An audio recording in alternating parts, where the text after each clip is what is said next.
নমস্কার বন্ধুরা, আমি তরুণ। তোমরা দেখছো গার্ডেন উইথ তরুণ চ্যানেল। এই ভিডিওতে আমি দেখাবো কিভাবে স্নেক প্ল্যান্টের যত্ন করি।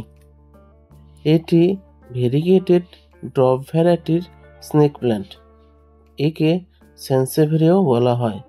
গাছ যদি ম্যাচিওর হয় তাহলে গাছের গোড়া থেকেও নতুন নতুন চারা গাছ হয়।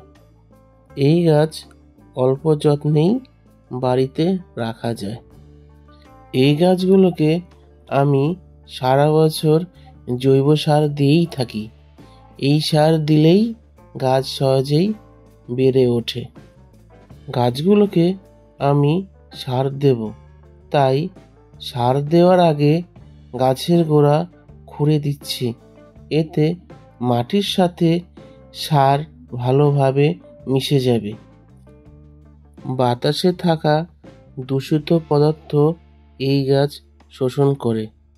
এই কারণে আমরা এই গাছ ঘরেও রাখতে পারি। সার দেওয়া হলেই গাছের বৃদ্ধি হবে। এরপরে নতুন চারা গাছগুলিও বড় গাছের গোড়া থেকে বেড়ে উঠবে। তারপরেই নতুন চারা গাছগুলিকে রিপোর্টিং করব। প্রত্যেকটা গাছের গোড়া খুঁড়ে দিলাম, যেহেতু গাছগুলোতে সার দেব। এই গাছের জন্য আমি রাসায়নিক সার ব্যবহার করি না, গাছগুলোতে জৈব সার দিয়ে থাকি। জৈব সারে থাকা নাইট্রোজেন, পটাশিয়াম গাছগুলোর বৃদ্ধিতে খুবই সাহায্য করে।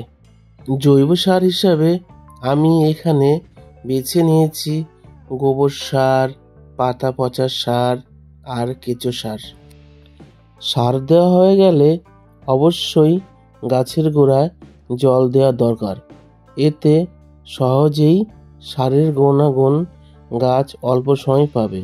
বন্ধুরা, আমার চ্যানেলের আপডেট পেতে তোমরা চ্যানেলটিকে সাবস্ক্রাইব করে দিও আর লাইক, কমেন্ট, শেয়ার করতে ভুলে যেও না। আমার ভিডিও দেখার জন্য তোমাদেরকে অসংখ্য ধন্যবাদ।